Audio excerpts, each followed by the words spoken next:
Well, have I ever... This is probably the most embarrassing of those entrance stories. Yeah. I was down in South London once, went down to some party that was taking place in some kind of swanky bar where there was a doorman on the front and a charge. I think it was something mental, like a tenner to go in. It was crazy. It was ludicrous. I don't know what I was doing down there.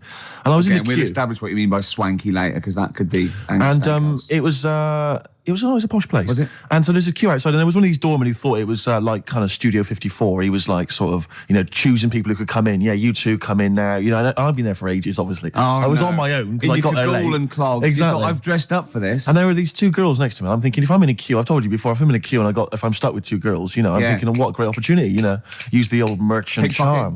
Yeah. And so I'm there, and I'm sort of thinking, kind of give them a nod or whatever, a wink. Yeah. And they're loving it. Yeah. They move to the back. They're putty in my hands, really, because you can imagine. Yeah. And I thought, well, to really seal this off, I'll get us in. Like, I'll sort of skip the queue. So the guy sort of coming along, he's picking people off, the doorman, and I just grabbed him. I just grabbed him like that. And I said it so everyone could hear.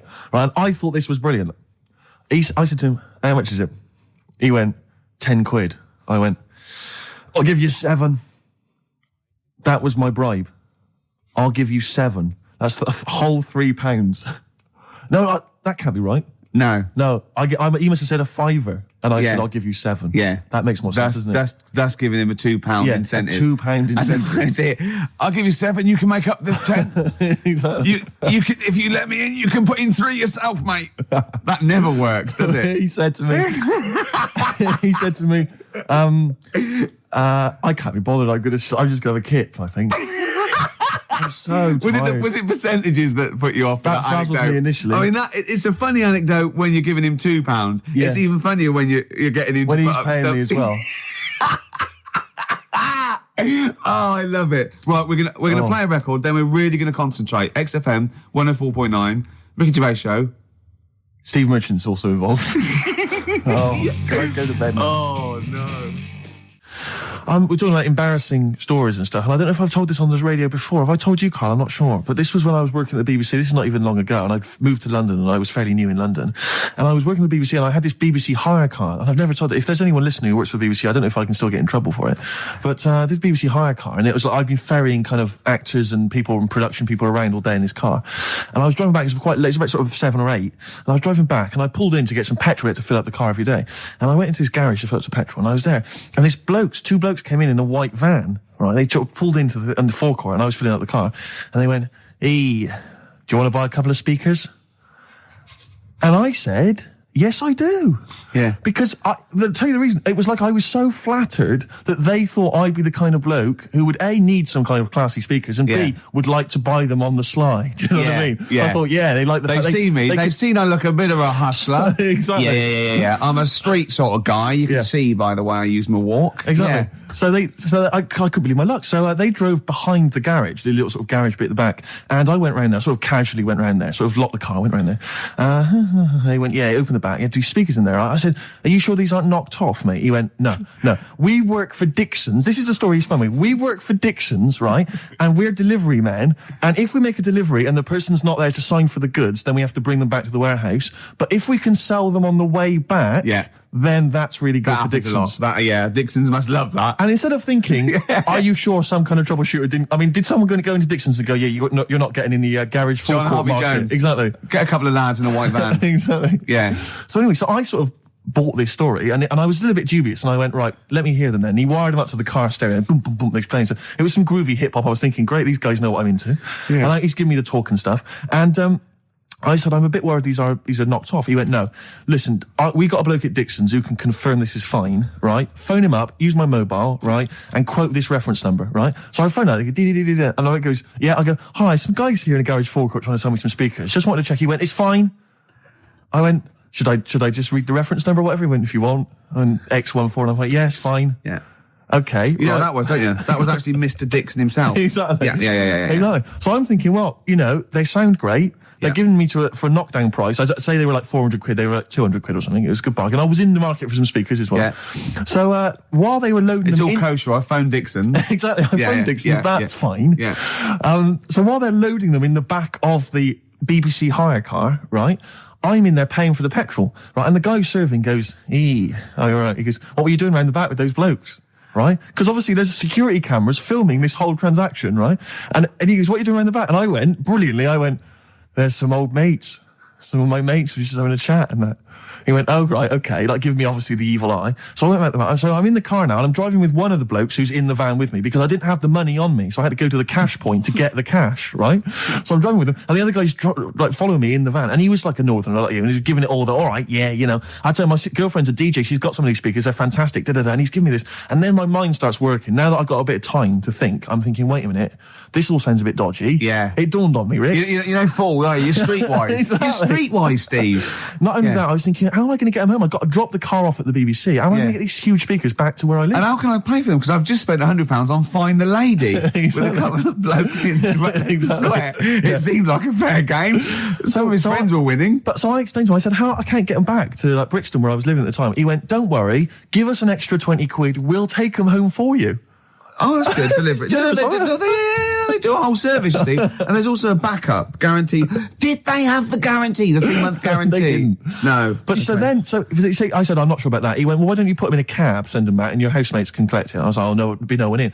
And I was beginning to sort of get a bit conscious of like, maybe this was a bit of a scam after all. So I pulled into like a little side road. And I said, I'm not sure I'm into this now, actually. He went, what are you talking about? It's 200 quid for a pair of speakers. It's a bargain. You never get a bargain like this, mate. I'm going, not too sure, actually. I don't think I want them. He went, 150 quid, mate, 150 quid. I went, no. He's 100 quid now to you. And I'm thinking, wait a minute, this doesn't sound like the kind of work that Dixons would be doing. Dixons don't do that when I go in. This is it. Dixons never negotiate in that way. When I go there, look around and I leave, they go, where are you going? Exactly. I go, no, we'll have anything then. Have anything for a So quid. I stopped the car and the white van pulled up behind me with his mates in. Sure. And I said, can you get them out? I'm not interested. And he went, 100 quid, mate. Oh, you, and he was just going, you tosser, you obviously want some speakers. And he was having a go at me. So I was carrying the speakers out and putting them back in the white van. And he was just shouting at me. He was going, 70 quid. I was like, 70 quid from 200? This is ludicrous. You realise that wasn't Dixon's policy then. Exactly. They don't usually shout you tosser as you leave the shop and walk down Camden High Street. They're not usually shouting you tosser. You should have took the offer of like the monthly payments they've got on at the moment. So eventually I put them in there and I sort of knocked the deal on the head and I got back in my car and they were in theirs and I just looked in the rearview mirror and they were punching the dashboard like with aggression and venom like we let that deal slip through our fingers. And I've never been so terrified in my life. I just sat there and I was just thinking, oh my God, all I was thinking now is what if I go back to the BBC and they go, we've had a call from the police, the man at the garage, he saw you doing a dodgy deal. I love it. Yeah. Well, what you do is you put the hire car in a drain in your front garden and then go in and out of the toilet just pouring bleach down or Ajax and they never know. Yeah. Listen, let me just tell you briefly, this is another example of how people can just exploit you and make fun of you when you're tall. Yeah. I was quite tall. I've always been like about 6'7" for quite a while now. And when I was about 16, I went to a big New Year's celebration in Bristol, where I come from. And everyone kind of congregates in this big sort of part of town, and there's all people dancing around, like in Trafalgar Square. And I was there, and somehow I just picked up a balloon somewhere along the line, one of those kind of helium sort of balloons, and I was holding that, sort of dancing around. And these two girls came up to me, and I was thinking, yeah, okay, it's New Year's Eve, brilliant, that's my kind of party. Yeah. They came up, they went, hey. Once a year. And they said, you going to be here for long? And I went, well, maybe. And they said, it's just that we've arranged to meet back at you in about an hour. I went, what do you mean? I went, well, it's just because we can see you wherever you are. Don't worry, you can move around and stuff. We'll see you with the balloon. Just arranged to meet some friends. I love that. A landmark. So pilots use that. Oh, we're just coming in. That's when we see Steve Merchant, we'll be descending to Bristol Temple Mead. What's really funny is New Year's Eve, Trafalgar Square, you got a huge column, but they use Steve as like the meeting point. Steve's got a huge column. Brilliant, Rick. Well done. Award-winning comedy from Ricky Gervais. So I went to a party and I was quite excited because I had the car, the motor, and there was a chick heading down to the party that I was like, I had my eye on. And I thought, now I've got a car and going to the party, it's going to be amazing, right? And various friends had said, like, can we get a lift? I thought, yeah, groovy. I'll pick up the chick as well, who's a friend of a friend. So cruising down to the party in the motor, the Volvo estate, and there's nothing sexier than that. Slipping a little bit of Billy Joel on the stereo or whatever. Something classic. Exactly. And maybe it was Billy Ocean. I think maybe I was quite a Billy. Maybe it Billy was face. get out of my dreams, get into my car. Ideally. Yeah. So I get to the party, and inevitably it was one of those house parties where the chick that I had my eye on, she kind of was chatting to other guys, and she wasn't really paying attention to me, and I was sort of... Trying hard to get, was she again? Same old story. Oh, they make me They know laugh. how to tease, don't they, the ladies? Laugh. Who are they kidding? So I'd follow her like a dog, from room to room. Yeah. And watch her Quite while... literally, sometimes he was barking. Yeah. Go on. And while, just watch her while she talked to other blokes. And then, obviously because I was driving, I wasn't drinking, so I was not really enjoying myself. And then somebody said, should we go and pick up Vera? And I thought, right, okay. And they went, Steve's got a car, let's all leap in there, we'll go pick up Vera. And this girl was like up for it as well, so I thought, brilliant, I'll be back in the car with her, away from all these lads. Yeah. One guy she had her eye on, he came as well, I was a little bit annoyed. Yeah. But anyway, he was in the car, so I'm driving down these country lanes, just driving along, and they're directing me, they're saying, go left here, go right. And then suddenly we stop, and one of them goes, just drive into that field, this pitch black field, right? And I'm sort of, well, it is my parents' car. Just drive in the field, Steve. I'm thinking, well, I don't want to, not seem like I'm a hard, cool, crazy kind of guy, because the chick's in the car. So I drove the car into the field, they all leapt out, started running off into the darkness, shouting, Vera, Vera, Vera, where are you? So I'm just sort of sat there in the car, waiting. Wasn't Vera Lynn, was it? Because she likes to hide in fields. Bizarrely, it wasn't. Right. It was just, I was just left in the car on my own with Billy Ocean, and suddenly, out of the darkness, they come back holding a Vietnamese pot-bellied pig that they had stole from a nearby farm, and they knew that the pig was called Vera because someone knew the farmer or something. Anyway, so they got this pig, so now they're going, I'll put the pig in the back of the car, we'll take it back to the party, it'll be hilarious. I'm thinking, well, I'm not sure I want a pig and all its, piggy crap in the car, right, crammed in there. But they say, yeah, so obviously I'm thinking again, I don't want to look like I'm, a nerd. I'm terrified of that, Rick, ever happens. Yeah. So, So you go, hey, bring the pig into the car. Exactly. I'm no nerd. Exactly. Yeah, go on. So now we drive off again. I got this pig kind of screeching in the back of the car. And, they say, stop again. Let's do some cow tipping. And they do that old thing, about the fact because cows sleep standing up, don't they? So you can push a cow over and stuff. Yeah. So they're having a wild time, hilarious. So this time, now we get to a sort of dead end in the road. And, they say, well, turn around, let's go back to the party. And I'm thinking, fine. Try and do a 3-point turn in this very narrow country lane, right? Get the Volvo estate wedged horizontally across the road.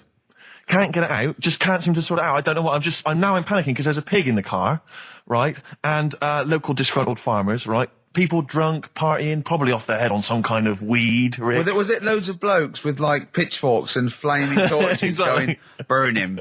He's playing with our pig. Exactly that. And so that, I was so terrified that all I could think was they're going to have to send a helicopter to lower a magnet onto the top of the car to lift the car up and put it the right way around. You used to read a lot of comics, didn't you? Yeah. So, do you know what I started doing? What? Crying.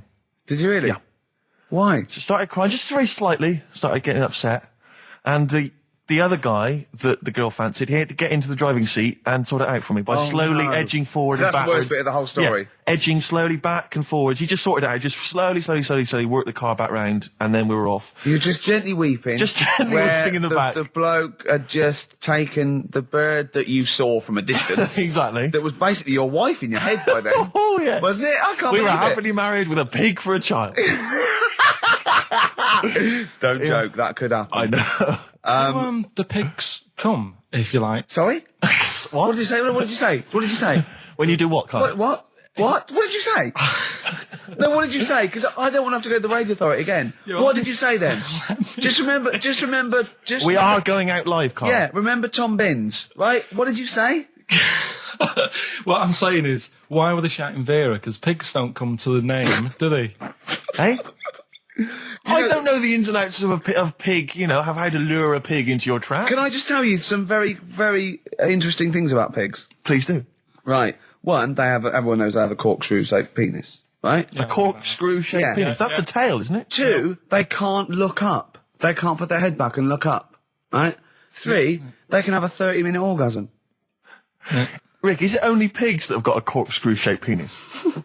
No, and landlords. Okay. Very handy. Right. But I was in the there was this woman sat next to me. She was a big fan one. She was crunching on some popcorn. Again, that's a crime. Why they're selling popcorn in cinemas? I don't understand why She the needs to noisiest. eat regularly, she's Why fat. have the noise? Why the noisiest food in a cinema? Yeah. I don't understand why that's come about. Yeah. Really makes me angry. Yeah. She's sat there, right? This- Smoothies. We want smoothies without straws. Exactly. The trailer for that film AI, Artificial Intelligence, came on. Remember that? And the tagline was, David is 11 years old. He weighs 60 pounds. He's 4'6" tall. He has brown hair. His love is real, but he is not. Oh, yeah. And she just went, How old was he again? To her boyfriend. Right? Just ruined everything. War film trailer comes on for some Pearl Harbor or something. She goes, yeah, I don't fancy that. Just announcing this, don't fancy that. Too many war films.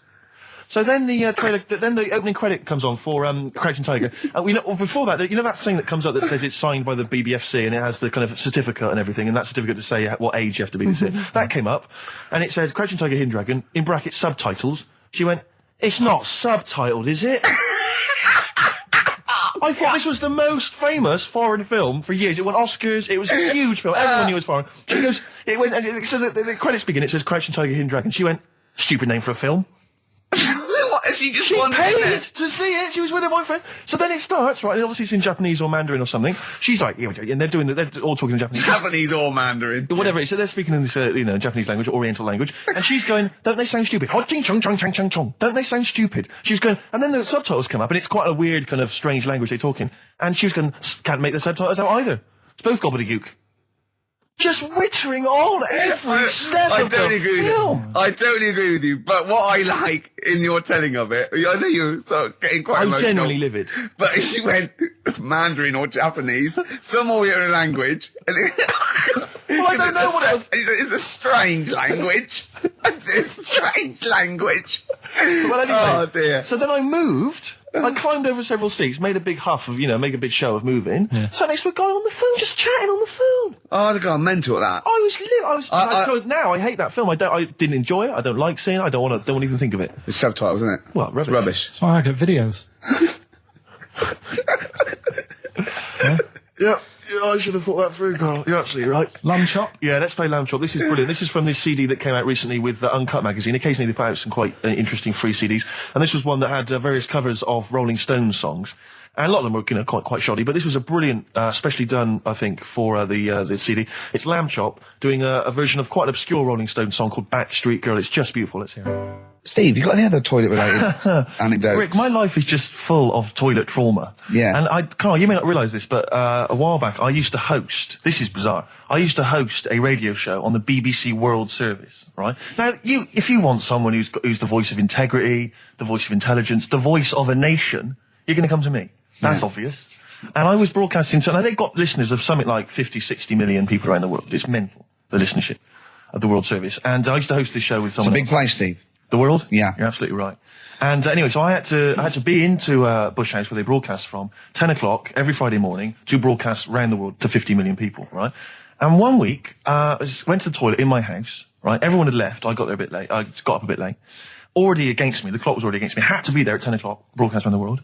And we got 2 toilets in our house, downstairs one, right? And the door had already been a bit dodgy. It was one of those doors where you had to give it a bit of a kick as you went in. It was getting a bit tight. I don't know what, the wood was expanding or something. I'm in there. And same thing again happens. No toilet paper. I think, oh, God, I'm going to have to somehow kind of make it up. Why don't you check first? I normally do, Rick. I normally do. It's just on certain occasions when I'm bleary-eyed or something, I forget, or occasionally I forget. Normally I do check. Right. And you've got to bear in mind that it's not like this is happening every week. This is over the course of many years that these incidents have accumulated. So you've condensed them. For the purposes of this anecdote. Sure. Yeah. Yes. And great. You're just brilliant to keeping the pace up of an anecdote there, Rick. You've just drawn in. I don't know where I am now. Anyway, I know where I am. I'm trapped in a toilet with no toilet paper. Yeah. That's where I am. And I'm thinking maybe I peel off some of the wallpaper, things like that. But there's nothing I can do. I got to go upstairs. Newspaper. Well, exactly. But I have to go upstairs and find toilet paper. Was there any? There wasn't. There wasn't. Oh. I'll have to go upstairs and maybe find a notepad or something like that. Oh. And so I try the door. Right, the door's wedged. I'm pulling on the door and I can't get the door open. It's just like it won't come open. And it's already, and I knew it was going to come to this at some point. Like, this is like, the clock's ticking. I'm trying to pull the door open, trousers around my ankles again. And I'm thinking, well, what I could do is I could open the window, I suppose, and try and climb out. But not really, because I got the trousers around the ankles. And that's or if it was raining, just stick your ass out, 2 birds with one stone. Sadly, it was a beautiful day, Rick. I call it the World Bee Day. And so, so what I'm thinking is, I got my mobile phone in there, luckily, because it's in my pocket. I'm thinking, well, maybe I can phone, I would seriously... Kleenex. Maybe I'll phone the fire brigade. At this point, I mean, it just dried. No, it hadn't, it was... Hold on, was that little puppy not around? Because sometimes you can call that, it's got a little bit wrapped round it. Listen.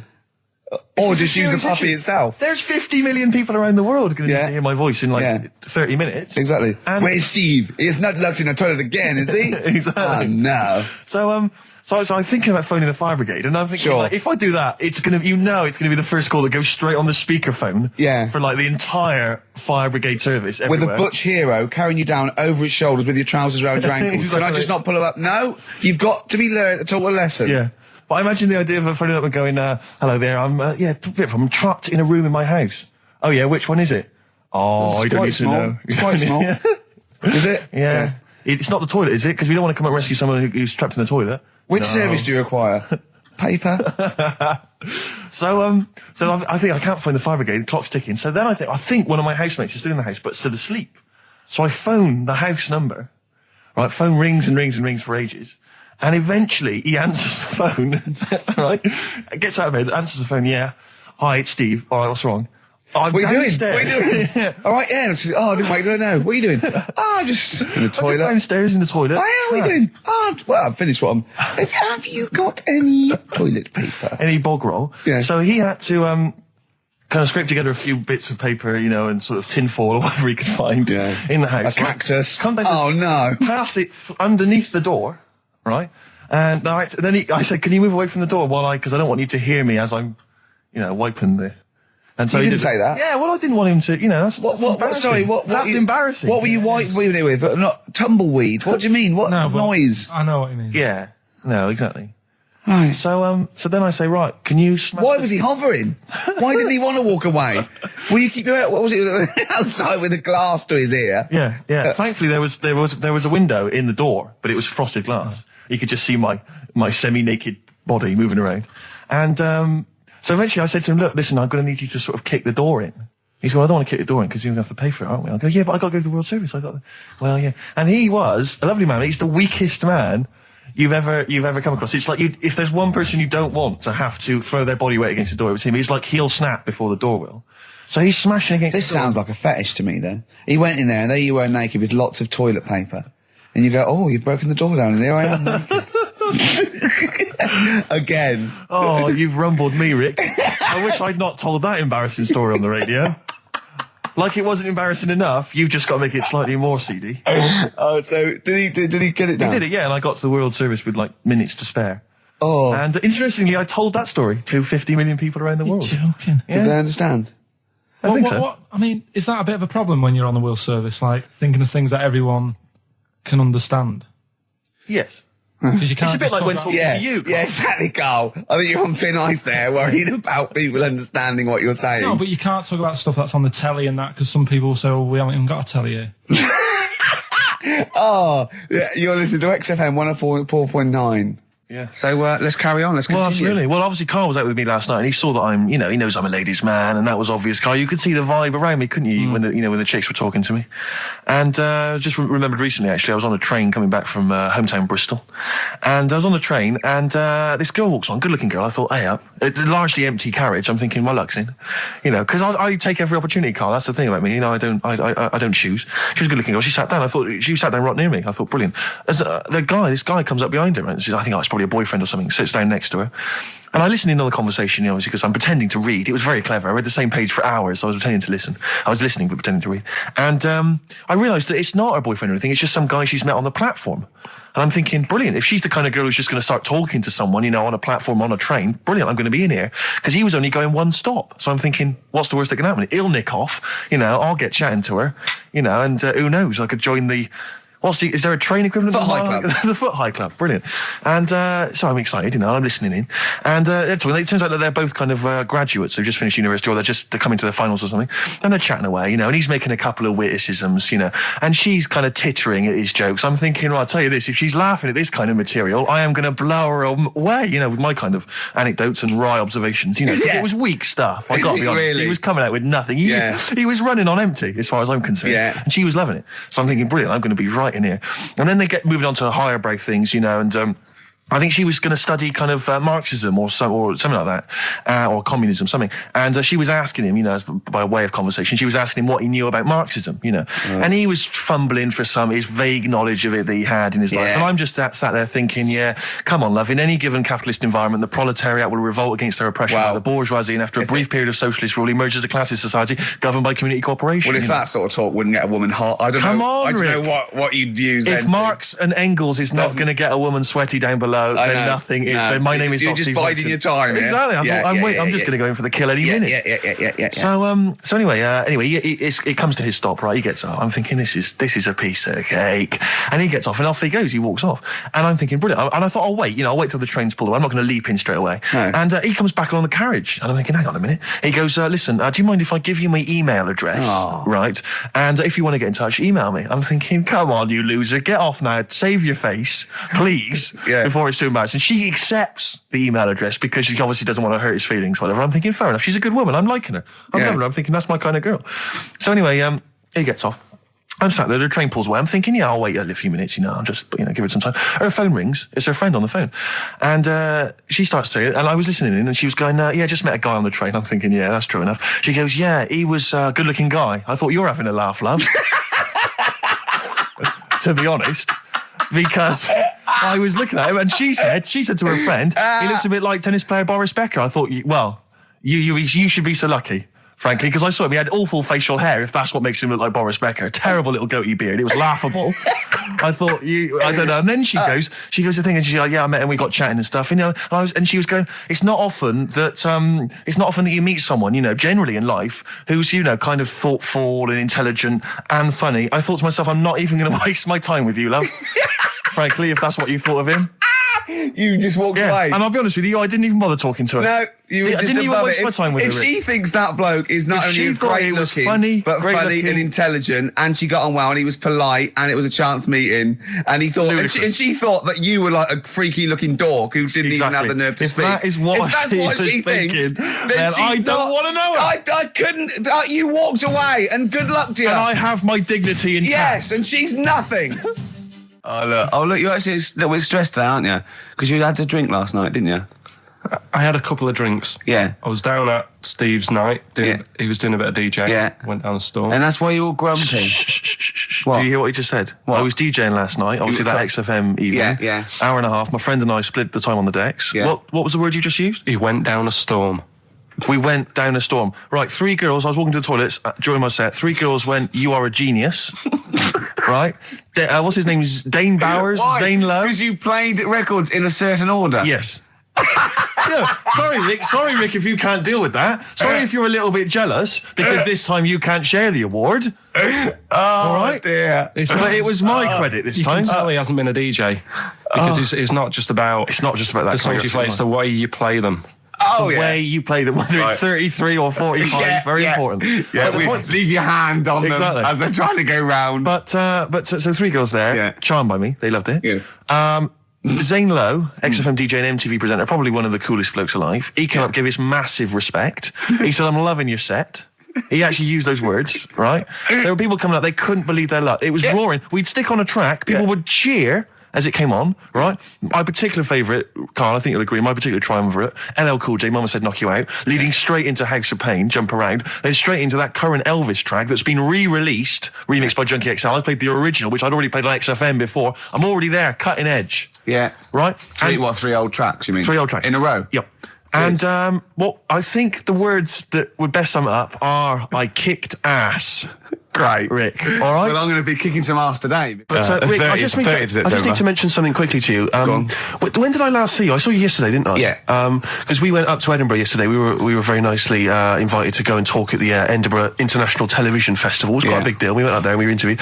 And Ricky chose to go on the train because it takes like 4 hours, 4.5 hours or something on the train. But it's quite leisurely. It's quite sort of gentlemanly thing to do. Yeah. I opted to go for the plane option and fly up there. More modern. Exactly. And they bankrolled that. They paid for it all. And that was all not very nice. And as I recall, when I last saw you, we got a cab, didn't we? And you asked if you could get the cab to drop you off at the train station. Yeah. And then it took me on to the airport. Yeah.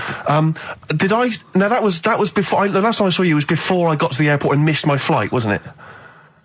Because I had to drop you off in the centre of town. Yeah. No, that was just before I had to pay £165 to upgrade to another ticket. How did you not tell me that in the last hour? £165, Ricky. I had to pay because we dropped you off at the train station. So, I mean, do you want to go halves on that, or how do you want to deal with that? How do you want to sort that whole mess out? Why were you late? Why was I late? Because we dropped you off in the centre of Edinburgh, and do you know how hard it is to get out of Edinburgh in rush hour traffic? But it was only 3 minutes away, so you'd have missed it anyway. No, because if we'd gone the other direction, it would have been 20 minutes. It took me like an hour to get to the airport. And I got there, and the plane had already left, and the cabbie was just laughing. He was saying, we're never going to make it. He goes, you were a religious man, you better start praying. I thought he was being facetious. He was absolutely right. £165. But hold on, why didn't he tell you that when he picked up at 4:15? It makes you wonder. So obviously, I'm a little bit annoyed. Because, I'm not a man who likes to sort of spend unnecessarily. But wait, this is not my fault, because you were there when we made that decision. I didn't impose this on you. We both decided that might be... It's both our fault. I mean, it's no one's fault. It's both our fault. That's fair. That's all I wanted to hear. It's both our fault. Therefore, it's both our financial obligation. No. £165, just split that in half. Write a cheque, Rick. Write a cheque. It's fine. I trust you. Phone in. I think everyone. This is. You're clearly obvious. irresponsible. No, of course I'm not. If you share a cab and then one person's lucky enough to not be late and one person is unlucky enough, and that's what it is, bad luck. I don't think you share the obligation. It's a moral dilemma, this, isn't it? But it's more than that, though, isn't it? Because let's be honest. Even if you had known that I was going to get there late, you'd have wanted me to hang around just so you weren't left around waiting for a train on the road. No, because I got there... you get bored sitting, don't you? So you'd have wanted me to at least got in that cab. I got there way too early. I actually got there I was there about 30 minutes early. You made it fine then. That was exactly. So I mean, I sacrificed me hanging around for half an hour so you could get it at 4:15. And the other thing is this: you were going to get it at 4:15 anyway. Yeah, but I would, if I'd gone the other direction and not dropped you off in the centre, I would have been there in time. Wow, would we? Well, is that true? Wow. Only God knows. Well, and the cabbie. What I mentioned it to. So, I'll tell you what will cheer you up. I'll tell you what's better than 80 quid. I'll tell you what's better than that, shall I? Go on. Music. What, are you paying the whole 165? Listen. Yeah. What about, are you a fan of any of the great English operas? Like, The Pirates of Penzance? Yeah. Gilbert and Sullivan. To me, Gilbert and Sullivan were like probably their day equivalent of like Richard Stilgoe getting together with Tony Slattery. And then 100 years later, people go, it's brilliant. It is like, they might as well, I don't know, make any episode of Whose Line Is It Anyway? Right, yeah. Into an opera, and in 200 years' time we're going, that's genius. Yeah. Listen to this one, look, this is Party Quirks. Yeah, Amdram Society staging Worst Step. Because I was in the Pirates of Penzance once in an amateur production. You used to like Whose Line Is It Anyway? I did, that was Although I did watch it when it first came on Channel 4 about 15, 20 years ago. But we did the Pirates of Penzance when I was in an amateur dramatic society in Bristol, the Bristol Operatic Society, Light Operatic Society. I don't know why I was involved, because I can't sing. My audition, I thought, this is how desperate they were for blokes. I swear to God, right, I can't sing, you know. Well, you? Yeah, all right, calm down. And I went in and they said, "So what are you going to sing?" I went, "Well, I want to surprise you." They said, "Do you want a piano accompaniment?" I said, "No, I don't think so." I went to the back. I swear to God, I went to the back of the room and I just sang. Thumbelina, Thumbelina, tiny little thing. Thumbelina dance, Thumbelina sing. Thumbelina, what's the difference if you're very small? 'Cause when your heart is full of love, you're 6 feet tall. I just did that. And they just looked at me like I was the weirdest freak they'd ever had. Immediately put me in the chorus, because that was how desperate they were for blokes. We staged it, we rehearsed it. I couldn't remember the lyrics. Thank God you were doing Thumbelina. Yeah. Oh, but I couldn't remember the lyrics. What was it for? Was it Gilbert and Sullivan? It was the Pirates of Penzance. There weren't enough blokes, right? So that we had to double up. So some of the pirates had to double up as the policemen who were chasing the pirates. A little bit problematic in the scene when the policemen and the pirates have a fight. That was a little bit tricky. And the worst things, there's this sequence where like the daughters of the Major General all kind of like, oh beautiful, something like, oh beautiful little girls are we, la la la la la la la. And the women they must have all been over 40. I mean, real kind of toothless crones creeping around in their 90s. Is it the sort of women that buy one of those sort of porcelain dolls from the TV and go, look, I've had a baby. It's not a real baby. It is a real baby. I'm going to stab you. Yeah. One of those. Exactly. It's the sort of women that you'd see maybe on TV's Bargain Hunt. The kind of contestants you get on there. Those are women who sort of, they're in Amdram and they think they've clung on to their looks, but they've never made it in the guy who was playing there's a guy who's supposed to be an 18-year-old prince, an 18-year-old pirate, the Pirate King. He must have been 40. It was a day. He also directed the show though, so he got to prance around in these thigh-high boots. Ludicrous. It was so embarrassing. It was shameful, really. I'd love to go to Amdram. Amdram is a whole other world. It's such an incredible place because there's so much backbiting and envy and Really? Oh, it's incredible. It's worse than the real world of theatre and TV. It's unbelievable. Because the same old people get to do it every year because they can hold a note. Can we go along? You would absolutely adore it, Gervais. It is film it, a secret camera. I got to Is get it rid true? of it. Talking about when his dad said that, and then you told me something that I find amazing. Oh, well, the thing is, it's Christmas. Obviously, I've got to go back to Bristol. I love seeing my family. Well, yeah, I do. But it means I'd see my grandparents, who are, brilliant people. I mean, lovely people, but mental. I mean, utterly mental. And they've taken now there must be sort of 80 apiece. And it is quite an old age, but they're fairly good health, relatively speaking. And they just spend their time in bed. I mean, that's all they do, that's their profession. They've retired to go to bed. And they spend all the time in bed.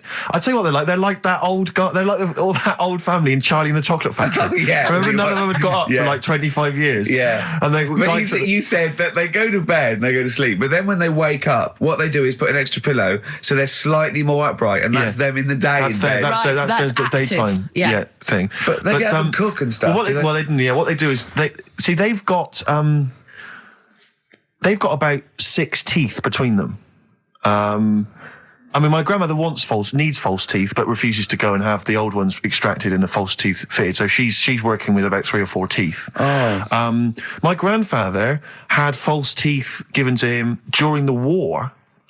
Wooden ones? Well, it was plastic teeth on a wooden pallet, right, that sits at the top of the mouth. He's still got the wooden pallet, but most of the teeth have come off.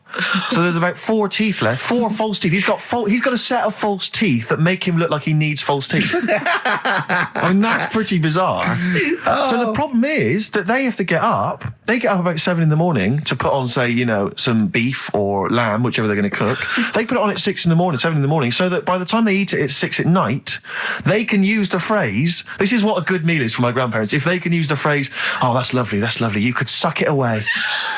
You could suck it away. Who wants that from a roast dinner? You may as well blend it up and serve it as a broth. I don't want that phrase coming from old people without teeth. No, indeed. Because it must remind you of your rent boy days. Exactly. It brings it all flooding back. Oh, God. Flooding's the word. Exactly. Should we play a record before we get really disgusting about your grandparents and blowjobs? That is the worst thing we've said the word blowjob far too many times today. And in the same sentence as I can't believe. Anyway. And it's Christmas. Yeah. Oh. Did I ever tell you about the time that my father, when I was younger, we went on holiday, my dad he bought a little boat, little sort of wooden boat, like a 3-seater, and he and a friend of his went out with me in the boat. I was maybe 12 or 13. Went out and we sort of went, I think we were we had the little motor, outboard motor, chugging out. We just thought we thought this was real seafaring stuff. Brilliant.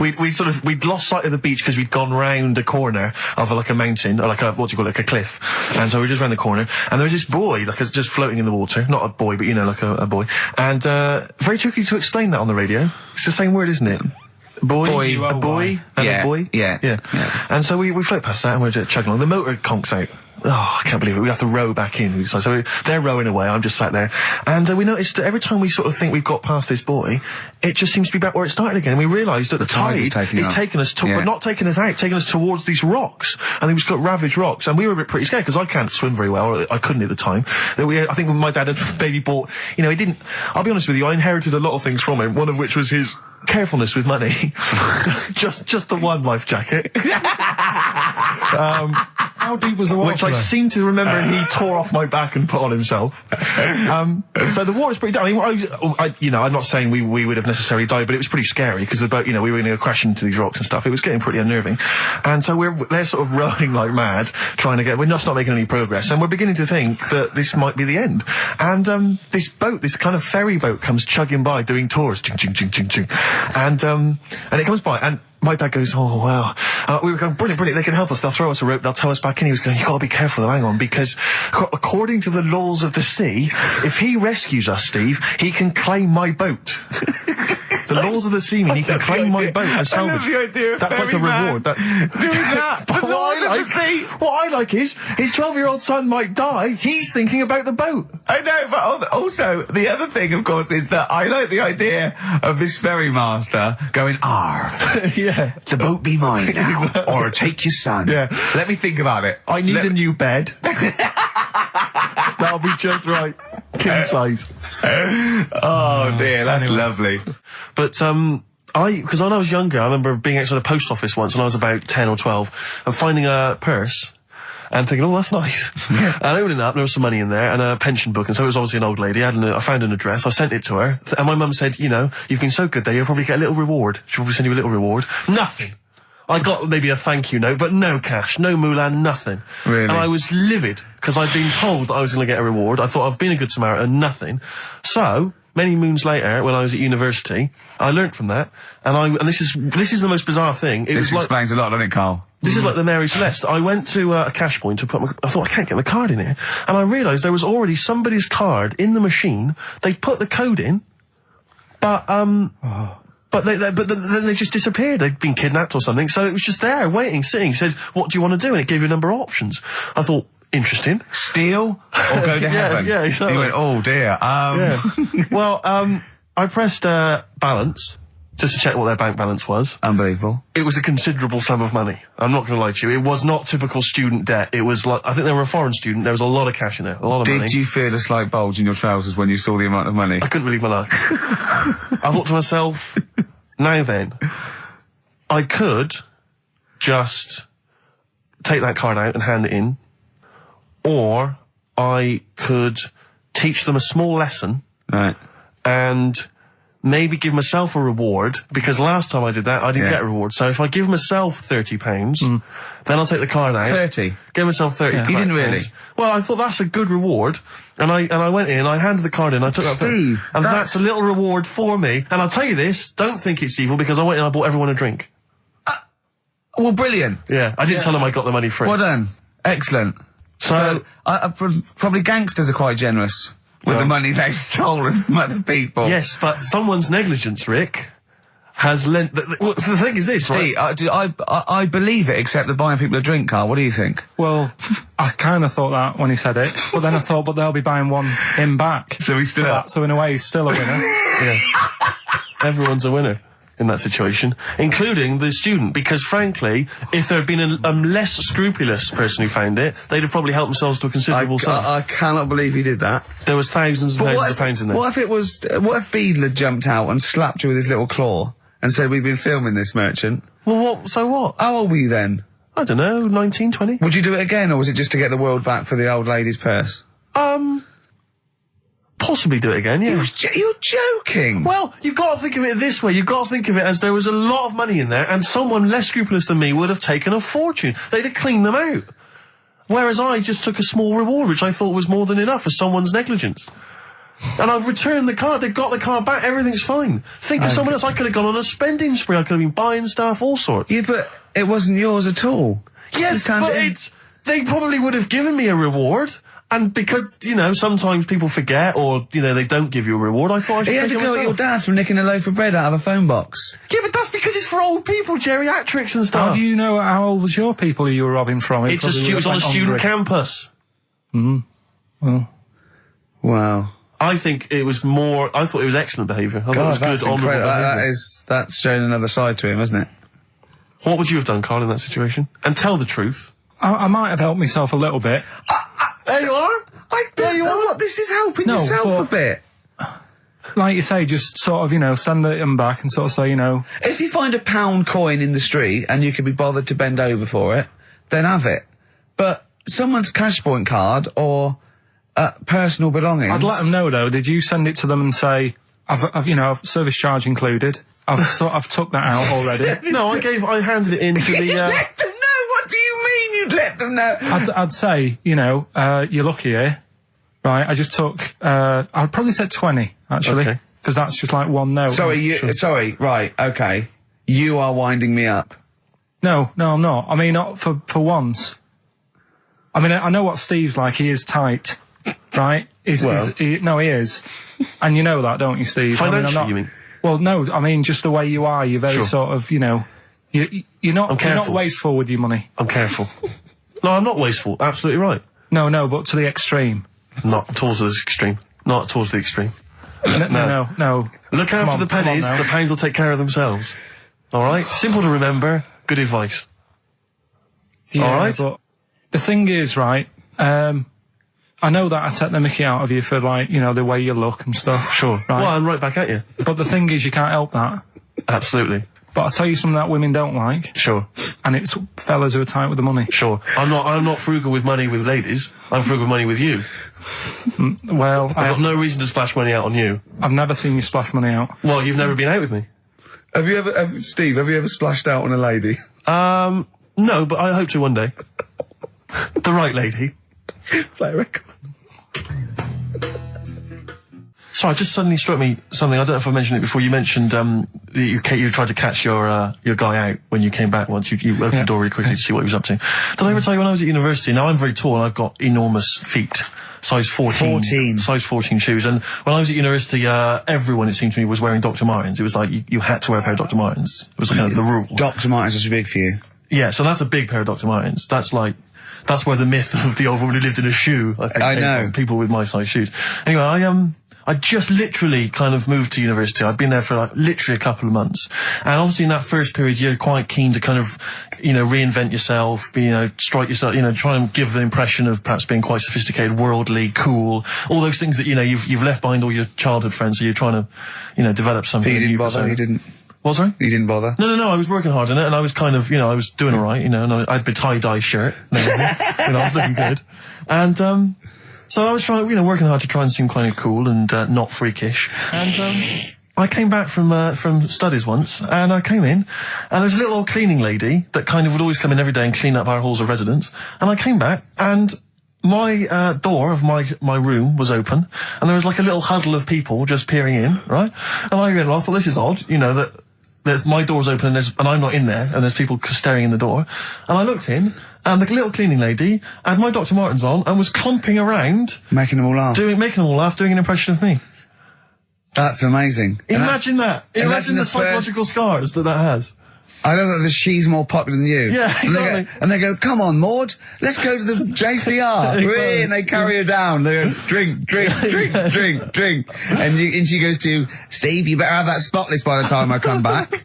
And you go, all right, I will. All right. But what I like is the fact that I'm sure that's not part of the cleaner's code. The cleaner's code is you don't have the keys to everyone's room so you can go through their belongings and play practical jokes. I mean, surely it's a kind of, there's a trust. She must have looked like a wall bracket with that. I went bowling with him once the first time, and we went bowling at this place. Where was it? I mean, Finsbury Park. And I'd never been before. And he goes, "You got to wear special shoes." I went, "All right." He went, so. He goes, "Have you got size 14?" And she went, "Yeah, I've got one pair." And she put them on the table, and they look like crusty. Honestly, it looked like. It was. I just started laughing because they're so long and thin anyway, and they're multicoloured, aren't they? They're two colours, and it looked like Krusty the Clown's feet. And then this teacher went, all right, 14. That is big, isn't it? It is a huge size shoe. You're right. Yeah, and it was just the one cleaner in them. Just the one, sadly. She did have loads of kids eventually and brought them up in there. I wanted to buy a laptop computer, and everyone said, go up Tottenham Court Road, and I was reading like magazines and stuff, they were saying haggle, make sure you haggle, make sure you're planning to haggle, get the best deal you can. And I found a shop which was selling the computer I wanted, and I went in there, and I had this whole plan in my mind of what was going to happen. He was going to say, like, it's worth this. I'm going to go, well, look, I can get it cheaper here, I want to buy it from you, I'm going to haggle, and off I went. So I went in the shop, and I said, yeah, looking for this, interested in this Toshiba. How much is it? He went, oh, it's 1,500 quid. I went, sure. Okay. I said, I'll give you 1,300. He went, it's 1,500. And I said, sure, but I'm willing to give you 1,300. He went, 1,500. And I was done already because he hadn't even begun to haggle. And I was assuming he'd at least go 1,400 and we could start, but nothing. So now I was screwed. My whole plan went out the window. Yeah. What did you do? Just leave? No, I said to him, the thing is, I can get this computer cheaper down the road, but, I like what you're providing here. I like your service. I've had good stuff about you. And it was amazing. I said, I've heard good stuff about you. And he went, I said, seriously, I can walk down the street, I can buy it there for cheap, for like 1,400. And he went, well, see you later then. And I was like, right. So I walked out the place. I said, well, I'm going to have to leave then. And I walked out the place, and of course I wanted to get it from there because it was still the cheapest, so I had to walk back in again. I went, yeah. I've just had some second thoughts. Listen, I'll tell you what, I'll pay the 1,500. Can I get a free carry case? He went, the carry case is free anyway. I said, I'll take it. The carry case is free anyway. I got nothing. No, but how much would you charge for that if it was on sale? Carry case a tenner. Well, let's just say it is a tenner. Give it to me for free. And he went, no, it's a tenner. And you went, well, you said it was free a minute. Yeah. It's just pathetic. That is lovely. It's having to walk out making a big statement and then come back in again. Oh.